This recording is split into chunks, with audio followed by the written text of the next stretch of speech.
দুইটা কি কি? পাসপোর্ট আর ভিসা। যদি না হয় গুলি খাইতে হবে, জেল খাটতে হবে।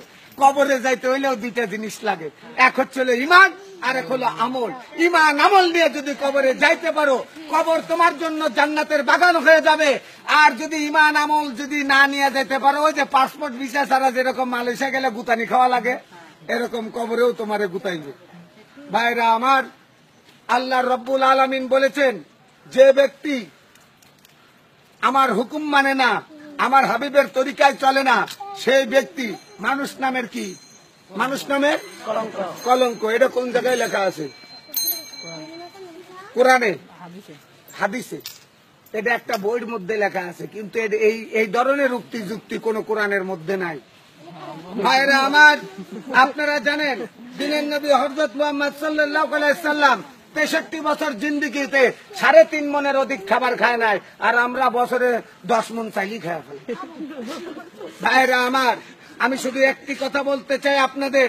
সেই কথাটা হলো, মা বোন সবার আছে, স্ত্রী সন্তান সবার আছে, পিতা মাতা সবার আছে।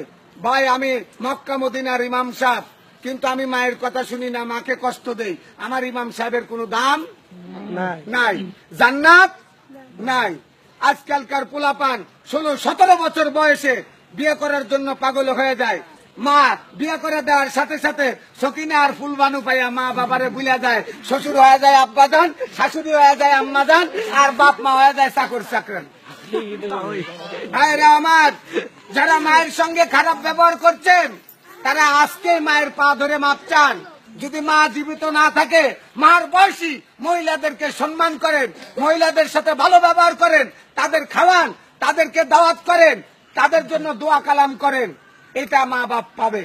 ভাইরা আমার, আমি যদি খারাপ লোক হই, তাহলে আমি কোথাও বসতে পারবো না, দাঁড়াতে পারবো না। আচ্ছা, আপনারাই বলেন, আমি যদি চোর হতাম, আমি যদি ডাকাত হতাম, আমি যদি বদমাইশ হইতাম, আমি যদি গুন্ডা হইতাম, আমি যদি মদতি হইতাম, আমি যদি জুয়াখোর হইতাম, এখন আমি এখানে দাঁড়ায় আপনাদের সামনে কথা বলতে পারতাম? আপনারা শুনতেন কি? এখন সেটা আপনি বলেন। শুনতেন না। আমার একটা পরিচয় আছে, ওটা সিক্রেট। ওটাকে তোমার মতো দেওয়ার মতো লোকের মতো, তোমার মতো লোকের যদি আমার পরিচয় দেওয়া যাইতো, তাহলে আর আমার পাগল হইতে হইতো। ট্রাই টু আন্ডারস্ট্যান্ড, বোঝার চেষ্টা করো। In the event of conviction, this ticket is to be admit history ticket. My name is M.D.K. Russell. My father's name is Kundukar Musharraf Hossain. My village name is Himsori. My thana name is Ramu. My district name is Cox's Bazar. Bangladesh is our homeland. There are 64 districts in Bangladesh. How many rivers Bangladesh? It is Padma, Meghna, Jamuna. It is beautiful country. I love my country, but it is not beautiful country. It is tip of Bangladesh. Bangladesh is habit is the second nature. অভ্যাস হচ্ছে দ্বিতীয় প্রকৃতি।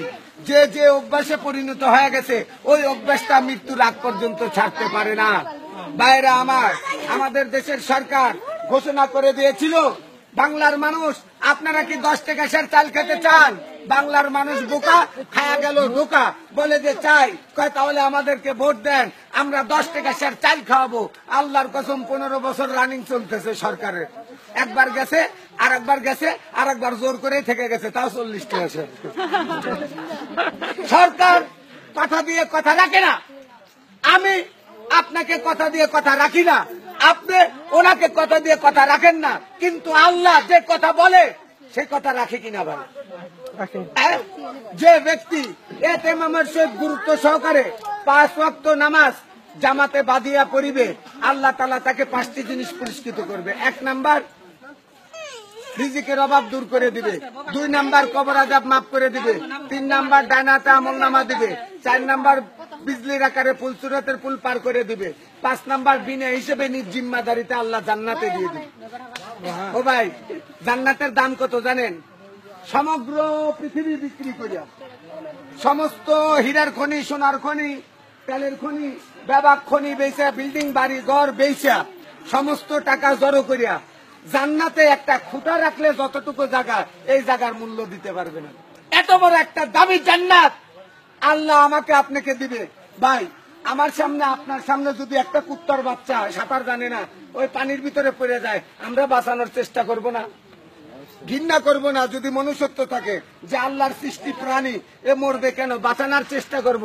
আল্লাহ এত সুন্দর করে, এত মোহাব্বত করে তার বান্দাকে বানাইছে আগুনে পোড়ানোর জন্য, কি সুখে শান্তিতে রাখার জন্য। কিন্তু এই বান্দা যদি নিজের সুখ নিজে না চায়, নিজের সুখের কাজ নিজে যদি না করে, তাহলে কারো দোষ দেওয়া যাবে না। দুনিয়ার বুকের আমি চুরি করছি, আমার শাস্তি হবে কিনা? আমি মার্ডার করছি, আমার শাস্তি হবে কিনা? হবে কিনা? হবে। হ্যাঁ, এইরকম দুনিয়াতে আল্লাহ আমাদের যে কাজের জন্য পাঠাইছে, পুরুষের দায়মি ফরজ হলো 3টা। পুরুষের দায়মি ফরজ কয়টা? 3টা। দায়মি ফরজ মানে অবশ্যই অবশ্যই পালন করতে হবে। 1 নাম্বার পাক পবিত্র থাকা, 2 নাম্বার ঈমান আমলে থাকা, 3 নাম্বার নাভির উপর হইতে আঁটুর নিচ পর্যন্ত ঢাকিয়া রাখা। দায়মি ফরজ। মেয়েদের দায়মি ফরজ 5টা, 2টা বেশি। পাক পবিত্র থাকা, ঈমান আমলে থাকা, মাথার চান্দি হইতে পার তালুয়া পর্যন্ত ঢাকিয়ে রাখা, তারপরে স্বামীর খেদমত করা, আর স্বামীর মালামাল হেফাজত রাখা। স্বামীর অর্ডার ছাড়া ভিক্ষে দেওয়া নিষেধ। আর এখনকার বৌদিরা তো স্বামীর জিনিসপত্র টোপলা বান্ধা মারবা।